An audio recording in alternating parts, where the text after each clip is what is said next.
নমস্কার, ভতেরশা online YouTube চ্যানেলে তোমাদের প্রত্যেককে স্বাগত। তোমাদের জন্য দারুণ একটি সুখবর, সেটা হলো ট্রান্সপোর্ট ডিপার্টমেন্টের তরফ থেকে নতুন নিয়োগ বিজ্ঞপ্তি জারি হয়েছে। ঠিক আছে, এবং এখানে অল ইন্ডিয়া যে কোনো প্রার্থীরাই আবেদন করতে পারে। অর্থাৎ তুমি যদি ওয়েস্ট বেঙ্গল থেকে আবেদন করতে পারবে, ত্রিপুরা থেকে আবেদন করতে পারবে, আসাম থেকে আবেদন করতে পারবে, যে কোনো রাজ্য থেকে তোমরা আবেদন করতে পারো, কোনো অসুবিধা নেই। কোয়ালিফিকেশন কি প্রয়োজন? বিভিন্ন পোস্ট রয়েছে, যেমন 10 পাস যোগ্যতা থেকে শুরু করে উচ্চ মাধ্যমিক গ্র্যাজুয়েশন যোগ্যতার পোস্ট রয়েছে। মেল ফিমেল বোথ ক্যান্ডিডেটই আবেদন করতে পারে।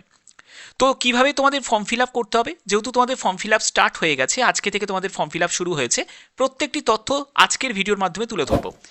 তো দেখো, এখানে প্রথমে বলে রাখি এলিজিবিলিটি ক্রাইটেরিয়া। দেখতেই পাচ্ছ, ভারতীয় নাগরিক প্রত্যেকে আবেদন করতে পারে।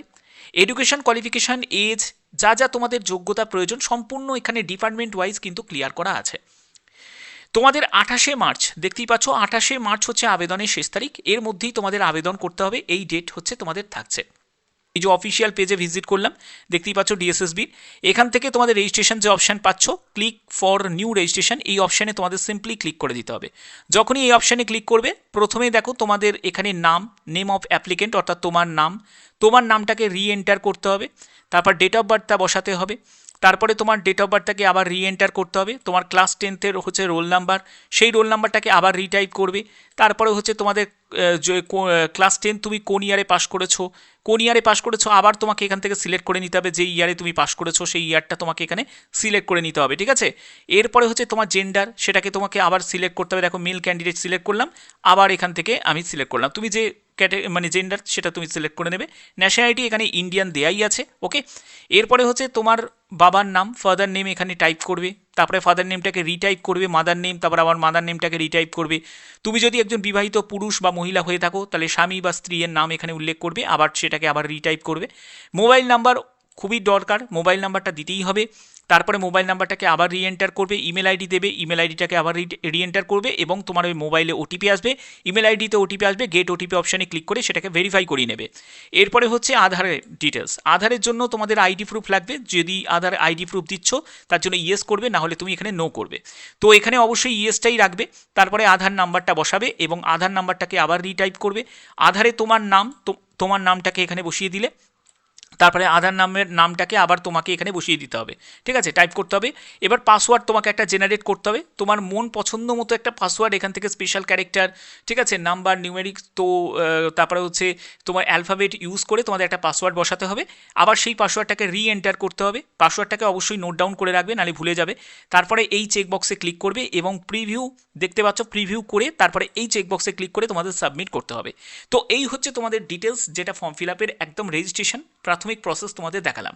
বাদবাকি এই প্রসেসটাকে কমপ্লিট করার পরে সিম্পলি তোমাদের আবেদনমূল্য জমা দেওয়া, তারপরে তোমাদের ছবি, সিগনেচার আপলোড করা, এই প্রসেসগুলো খুবই সিম্পল প্রসেস, এগুলো তোমরা করতেই পারবে। যদি কোনো জায়গায় অসুবিধা হয় অবশ্যই তোমরা কমেন্টে জানাতে পারো, আমি যথারীতি তোমাদের সাহায্য করব। পরবর্তী হচ্ছে যে তোমাদের এখানে কি কি বলা হয়েছে, আমি সম্পূর্ণ ডিটেলসে চলে যাব। বিভিন্ন পোস্ট রয়েছে, একটা পোস্ট নয়, একাধিক পোস্টে নিয়োগ করা হচ্ছে। যেমন দেখো, উচ্চ মাধ্যমিক যোগ্যতার পোস্টও রয়েছে, এখানে উচ্চ মাধ্যমিক যোগ্যতার পোস্টও রয়েছে। তারপরে দেখো তোমাদের এখানে আরও বিভিন্ন, যেমন গ্র্যাজুয়েশন যোগ্যতার পোস্টও রয়েছে, এখানে গ্র্যাজুয়েশন যোগ্যতা, যারা যারা যে কোনো শাখায় গ্র্যাজুয়েশন তারা অ্যাপ্লাই করতে পারে, ঠিক আছে। এবং এখানে তোমাদের একটা টাইপিং শর্ট হ্যান্ড তোমাদের টেস্ট নেওয়া হবে, 120 WPM, 40 WPM কম্পিউটার রেসপেক্টিভলি। তো এইসব তোমাদের বিভিন্ন তোমাদের যোগ্যতার ক্রাইটেরিয়াটা থাকছে। তো আমি আরও ডিটেলসে তোমাদের কাছে বুঝিয়ে দেবো যে কোন কোন জায়গায় তুমি আবেদন করতে পারবে। যেমন দেখো, এখানে গ্র্যাজুয়েশন যোগ্যতার যারা ক্যান্ডিডেট আছো তারা কিন্তু প্রত্যেকে এখানে আবেদন করতে পারো, এডুকেশন কোয়ালিফিকেশন আছে এখানে। তারপরে দেখো, আরও তোমাদের এখানে বিভিন্ন ডিপার্টমেন্ট, দেখো ডিপার্টমেন্টগুলো কিন্তু ওপরে ভাগ করা আছে, দেখতেই পাচ্ছ ওপরে ডিপার্টমেন্টগুলো দেওয়া আছে। এখানে তোমাদের ট্রান্সপোর্ট ডিপার্টমেন্টের যেগুলো যেগুলো রয়েছে, দেখো তোমাদের দেখাচ্ছি, এই যে দেখতে পাচ্ছ যে Delhi transport and transportation development corporation limited, তো এখানেও কিন্তু তোমাদের নিয়োগ করা হচ্ছে। এবং এখানেও তোমাদের যে BTech in computer engineering, computer science, computer technology নিয়ে যাদের যোগ্যতা আছে তারা অ্যাপ্লাই করতে পারে, ঠিক আছে। তারপরে হচ্ছে এখানে দেখো 32 বছরের মধ্যে তোমার বয়স হতে হবে, ঠিক আছে। এরপরে দেখো আরও আছে তোমাদের গ্র্যাজুয়েশন উইথ ডিপ্লোমা করা যাদের থাকবে তারা কিন্তু আবার এখানে অ্যাপ্লাই করতে পারবে। এখানেও কিন্তু দেখো, এটাও কিন্তু ট্রান্সপোর্ট ডিপার্টমেন্টে নিয়োগ করা হচ্ছে। এছাড়া দেখো তোমাদের এখানে অ্যাসিস্ট্যান্ট ম্যানেজার পোস্টও রয়েছে, একদম হায়ার লেভেলের পোস্টও রয়েছে, লোয়ার লেভেলের পোস্টও রয়েছে, বিভিন্ন যোগ্যতার পোস্ট কিন্তু রয়েছে। ওকে, তো এখানে দেখো তোমাদের যারা MBA করা আছে তারাও অ্যাপ্লাই করতে পারে, যাদের মাস্টার্স ইন ট্যুরিজম নিয়ে করা আছে তারাও কিন্তু অ্যাপ্লাই করতে পারে। ঠিক আছে, এছাড়া দেখো তোমাদের 10th পাস যোগ্যতার পোস্টও রয়েছে। ঠিক আছে, এবার তোমাদের পুরো একবার দেখে নিতে হবে যে এখানে যেমন দেখো মাধ্যমিক পাস যাদের যোগ্যতা আছে এবং আদার কোয়ালিফিকেশান হিসাবে যাদের ইলেকট্রিশিয়ান নিয়ে যাদের ITI করা আছে তারাও আবার অ্যাপ্লাই করতে পারে। তো অর্থাৎ বিভিন্ন যোগ্যতার বিভিন্ন পোস্ট কিন্তু এই নিয়োগ করা হচ্ছে, এবং এই যে নিয়োগ সেটা সম্পূর্ণ তোমাদের DSSBর তরফ থেকে পার্মানেন্টভাবে নিয়োগ করা হচ্ছে। এখানে ভ্যাকেন্সি টেবিলটা তোমরা দেখতেই পাচ্ছ যে টোটাল 216টি শূন্য পদে নিয়োগ করা হচ্ছে। যারা ফিজিক্যাল হ্যান্ডিক্যাপ তারাও কিন্তু অ্যাপ্লাই করতে পারে। এছাড়া তোমাদের বিভিন্ন ডিপার্টমেন্ট এখানে আলাদা করে দেওয়া আছে, দেখতেই পাচ্ছ। ফ্রেশার ক্যান্ডিডেট এখানে প্রত্যেকে কিন্তু এলিজিবল আছো যে কোনো রাজ্য থেকে। ঠিক আছে, এবার তোমাদের পোস্টিং কোথায়? পোস্টিং হচ্ছে দিল্লিতেই পোস্টিং হবে। অবভিয়াসলি তোমরা জানো, যারা DSSBতে ফর্ম ফিল আপ আগেও করেছো তারা কিন্তু এই ব্যাপারটা তোমরা জানো। এবার আমি চলে যাচ্ছি যে এখানে আর কি কি বলা হয়েছে, যে তোমাদের আবেদন মূল্য কত টাকা লাগবে সেই ব্যাপারটা যে এখানে কি বলা আছে সেই ব্যাপারে আমি চলে যাচ্ছি। এখানে দেখো তোমাদের আবেদন করার জন্য অফিসিয়াল ওয়েবসাইট হচ্ছে এটা হলো অফিসিয়াল ওয়েবসাইট। এই অফিসিয়াল ওয়েবসাইটে ভিজিট করবে, এখান থেকে তোমরা আবেদন করতে পারবে। 5 মার্চ হচ্ছে আবেদনের শেষ তারিখ। ঠিক আছে, এবার অনলাইনেই তোমাদের আবেদন করতে হবে। আবেদন মূল্য হচ্ছে 100 টাকা হচ্ছে আবেদন মূল্য লাগছে। ওম্যান ক্যান্ডিডেট আছো যারা, তারপরে SC ST ফিজিক্যাল হ্যান্ডিক্যাপ যারা আছো তাদের কিন্তু কোনো রকম আবেদন মূল্য লাগছে না। শুধুমাত্র যারা জেনারেল প্রার্থী আছে, যারা EWS প্রার্থী আছে, ঠিক আছে, এবং যারা OBC প্রার্থী আছে, অবশ্যই যারা মেল ক্যান্ডিডেট তাদেরকেই দিতে হচ্ছে।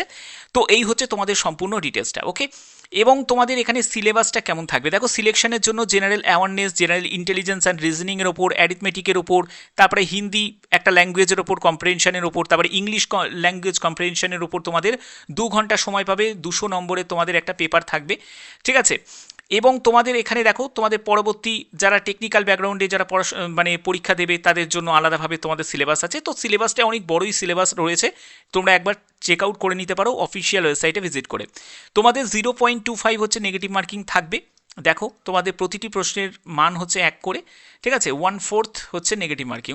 ওকে, আচ্ছা, এর পরবর্তী হচ্ছে আমি একেবারে চলে যাচ্ছি অফিসিয়াল সাইটে ভিজিট করছি। এবং দেখো তোমাদের বলে রাখি, বিভিন্ন পোস্টের জন্য বিভিন্ন রকম এজ লিমিট রয়েছে। তবে SC ST যারা ক্যান্ডিডেট তারা বয়সে 5 বছর, OBCরা বয়সে 3 বছর, PWBD যারা ক্যাটাগরি থেকে তারা 10 বছর মতো এখানে রিল্যাক্সেশন পেয়ে যাবে। তো আশা করি তোমাদের ভিডিওটা ভালো লেগেছে। যদি ভিডিওটা ভালো লেগে থাকে অতি অবশ্যই ভিডিওটাতে একটি তোমাদের লাইক কিন্তু করতেই হবে, চ্যানেলটিকে সাবস্ক্রাইব করতে হবে, এবং তোমাদের বেল আইকনটাকে কিন্তু তোমাদের অল করে রাখতে হবে। অনেকেই আছো যারা অল করনি, এখনই তোমরা প্রত্যেকে অল করে দাও। ওকে, তো আশা করি ভালো লেগেছে। এখনের মতো এটুকুই, ধন্যবাদ।